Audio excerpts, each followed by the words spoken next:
Hello everyone, welcome to Digital Communication Tutorials. In this video, I am going to provide a brief introduction to quantization.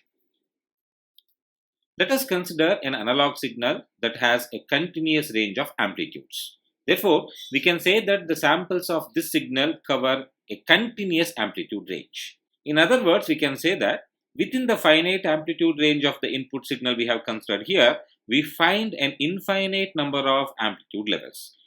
For example, if I take this exact instant, then this sample amplitude can be treated as 1.0 or 1.01 or 1.011 or probably 10 or 20 values after the decimal point. When the input amplitudes have such large variation, it is almost impossible to transmit these amplitude levels due to the practical limitations of any communication system. However, it is interesting to note that it is in fact not necessary to transmit the exact amplitudes of the samples because a human, as the ultimate receiver, can detect only a finite intensity differences. A good example for this feature is the frame rate of the video. Consider a video having a frame rate equals to 10 frames per second. In such a case, a human eye can easily detect the frames changing on the display. On the other hand, if the frame rate is increased to 20 frames per second, then a human eye can perceive it as a continuous video. That is the reason why most of the video cameras provide minimum frame rate of 24 frames per second. Coming back to our discussion on the continuous signal considered here, we can now say that the original signal may be characterized by a finite set of discrete amplitudes. This means that the infinite number of input amplitudes are now represented by a finite set of output amplitudes.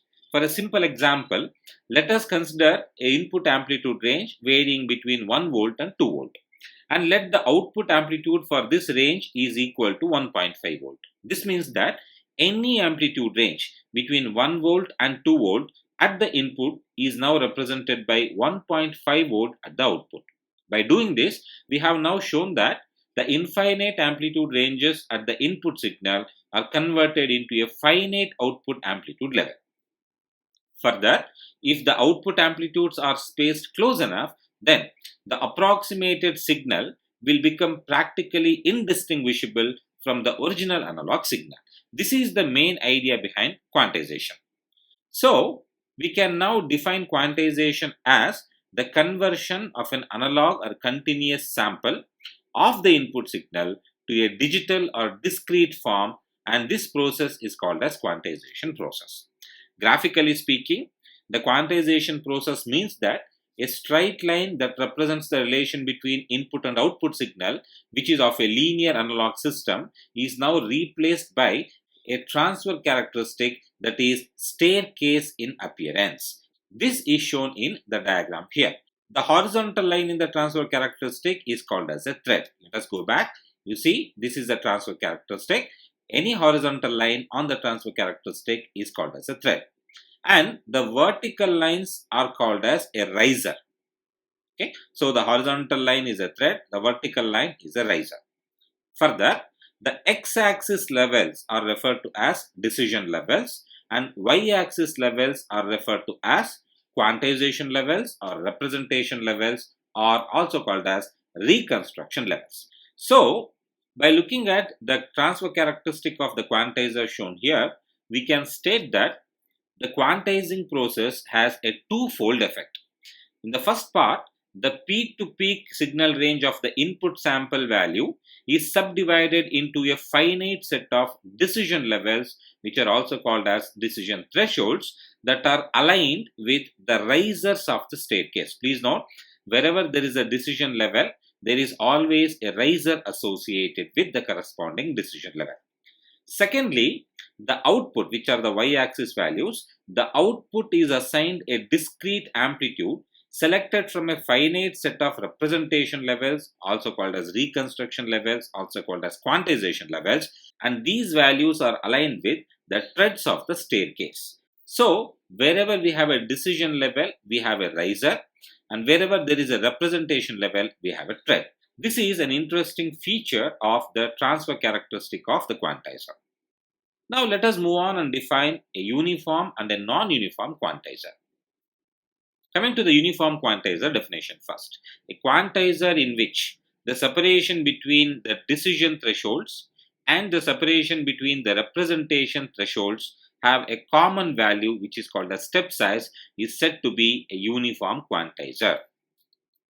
Coming back to the diagram here, you will see the distance between any two decision thresholds and the distance between any two representation thresholds is constant. And when this is the case, then the quantizer is said to be a uniform quantizer.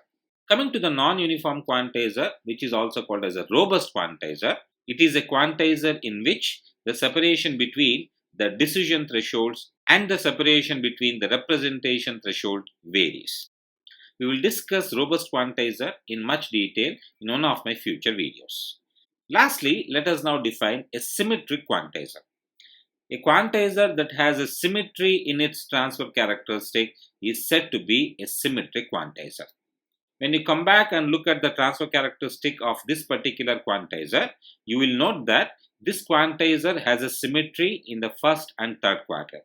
When this is the case, then the quantizer is said to be a symmetric quantizer.